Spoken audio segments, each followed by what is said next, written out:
ಶಸ್ತ್ರವಿಲ್ಲದೆ ಹೃದಯದ ರಕ್ತನಾಳದಲ್ಲಿನ ಕೊಬ್ಬು ಮೂತ್ರಪಿಂಡ ಕಲ್ಲು ಕರಗಿಸುವ ರೋಬೋ.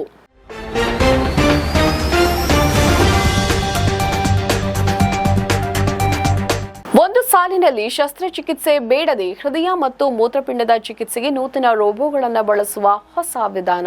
ಹೃದಯದ ಅಪಧಮನಿ ಸಮಸ್ಯೆ, ಹೃದಯದ ರಕ್ತನಾಳಗಳಲ್ಲಿ ಕೊಬ್ಬಿನ ಶೇಖರಣೆಯಿಂದ ಹೃದಯಾಘಾತ ಉಂಟಾಗುವ ಸಾಧ್ಯತೆ ಹೆಚ್ಚು. ನ್ಯಾನೋ ರೋಬೋಗಳು ಇದನ್ನು ನಿವಾರಿಸುವ ಭರವಸೆಯನ್ನ ಮೂಡಿಸಿವೆ. ನ್ಯಾನೋ ಪದ್ಧತಿಯ ಪರಿಣಾಮ ನ್ಯಾನೋ ತಂತ್ರಜ್ಞಾನವು ಇನ್ನಷ್ಟು ನಿಖರವಾದ ಚಿಕಿತ್ಸೆ ನೀಡಲು ಭರವಸೆ, ಪರಿಚಲನೆ ಸರಾಗವಾಗಿಸುತ್ತವೆ. ಮೂತ್ರಪಿಂಡ ಕಲ್ಲು ನಿವಾರಣೆಗೆ ಕೆನಡಾದ ತಜ್ಞರಿಂದ ಮೂತ್ರಪಿಂಡ ಕಲ್ಲು ಕರಗಿಸಲು ಸುಲಭ ಮಾರ್ಗ. ಅಯಸ್ಕಾಂತೀಯ ನಿಯಂತ್ರಣದ ಮೈಕ್ರೋ ರೋಬೋಗಳ ನಿಯಂತ್ರಣ ಸೇವೆಯನ್ನ ಅಯಸ್ಕಾಂತೀಯ ಪದ್ಧತಿಯ ಮೂಲಕ ನೀಡಲಾಗುತ್ತೆ. ಇದು ನಿಖರ ಚಿಕಿತ್ಸೆಯನ್ನ ಕಲ್ಪಿಸುತ್ತೆ. ವೈದ್ಯಕೀಯ ಅವಕಾಶಗಳು, ನೂತನ ರೋಬೋಗಳು ಶಸ್ತ್ರಚಿಕಿತ್ಸೆ ರಹಿತ ಚಿಕಿತ್ಸೆ ನೀಡಲಿದ್ದು ತ್ವರಿತ ಗುಣಮುಖರಾಗುವುದನ್ನು ಸಾಧಿಸಬಲ್ಲದು. ಪ್ರಮುಖ ಅಂಕಿ ಅಂಶಗಳು: 1.8 ಕೋಟಿ ವಾರ್ಷಿಕ ಹೃದಯಾಘಾತದಿಂದ ಮೃತರಾಗುವವರ ಸಂಖ್ಯೆಗೆ 305 ದಿನದಲ್ಲಿ ಮೂತ್ರಪಿಂಡ ಕಲ್ಲು ಕರಗಿಸುವ ಪ್ರಮಾಣ, 5 ದಿನ ಮೂತ್ರಪಿಂಡ ಕಲ್ಲು ಕರಗಿಸಲು ಬೇಕಾದ ದಿನ ಎಎ ಬಳಸಿ ಸಂಸ್ಕರಿಸಲಾಗಿದೆ. ಪಿಬಿ ಡಿಜಿಟಲ್ ತಂಡ ಪರಿಶೀಲಿಸಲಿದೆ. ನವದೆಹಲಿಯ ಭಾರತ ಮಂಟಪದಲ್ಲಿ ಕೃತಕ ಬುದ್ಧಿಮತ್ತೆ ಕುರಿತ ಜಾಗತಿಕ ಇಂಪ್ಯಾಕ್ಟ್ ಶೃಂಗ ಕೊನೆಗೊಂಡಿದೆ. ಕೃತಕ ಬುದ್ಧಿಮತ್ತೆ ಕ್ಷೇತ್ರದ ದಿಗ್ಗಜರು ಭಾರತಕ್ಕೆ ಭೇಟಿ ನೀಡಿ ಮೆಚ್ಚುಗೆಯ ಮಾತುಗಳನ್ನಾಡಿದ್ದಾರೆ. ಇದರ ಬೆನ್ನಲ್ಲೇ ವೈದ್ಯಕೀಯ ಕ್ಷೇತ್ರದಲ್ಲಿ ರೋಬೋಗಳ ಪರಿಣಾಮಕಾರಿ ಬೆಳವಣಿಗೆಯು ಇದೀಗ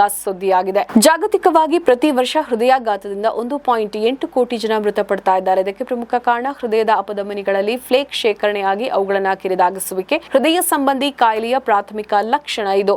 ಜೊತೆಗೆ ಹೃದಯಕ್ಕೆ ರಕ್ತ ಪೂರೈಕೆ ಕಡಿಮೆಯಾಗಿ ಇಸ್ಕೆಮಿಕ್ ಸ್ಟ್ರೋಕ್ಗೆ ಕಾರಣವಾಗಲಿದೆ. ಇದರ ನಿವಾರಣೆಗೆಂದು ಸಿಂಗಾಪುರದ ನ್ಯಾಷನಲ್ ಯೂನಿವರ್ಸಿಟಿ ಆಫ್ ಸಿಂಗಾಪುರ್ನ ಯಾಂಗ್ ಲೂ ಲಿನ್ ವೈದ್ಯಕೀಯ ಕಾಲೇಜು ಒರಿಗ್ಯಾಮಿ ನ್ಯಾನೋ ರೋಬೋಗಳನ್ನು ಅಭಿವೃದ್ಧಿಪಡಿಸಿರುವುದಾಗಿ ಹೇಳಿರುವುದು ಸೈನ್ ಡೈಲಿ ನಿಯತಕಾಲಿಕೆಯಲ್ಲಿ ಪ್ರಕಟವಾಗಿದೆ. ಇದು ಅಪಧಮನಿಯಲ್ಲಿ ಶೇಖರವಾಗುವ ಕೊಬ್ಬಿನಂಶವನ್ನು ಕರಗಿಸಿ ರಕ್ತ ಪರಿಚಲನೆಗೆ ಹಾದಿ ಸುಗಮಗೊಳಿಸುತ್ತೆ ಎನ್ನುವುದು ಅಲ್ಲಿನ ತಜ್ಞರ ಮಾತು. ಪುಟ್ಟ ನ್ಯಾನೋ ರೋಬೋಗಳು ರಕ್ತನಾಳದ ಮೂಲಕ ಪ್ರವೇಶಿಸಿ ಅಪಧಮನಿಯಲ್ಲಿ ಶೇಖರಗೊಂಡಿರುವ ಕೊಬ್ಬನ್ನು ತಿನ್ನುತ್ತೆ. ಇದರಿಂದ ರಕ್ತ ಪರಿಚಲನೆ ಸರಾಗವಾಗುವುದರಿಂದ ಹೃದಯಾಘಾತದ ಪ್ರಮಾಣ ತಗ್ಗಿಸಲಿದೆ ಎಂಬುದು ಅವರ ವಾದ.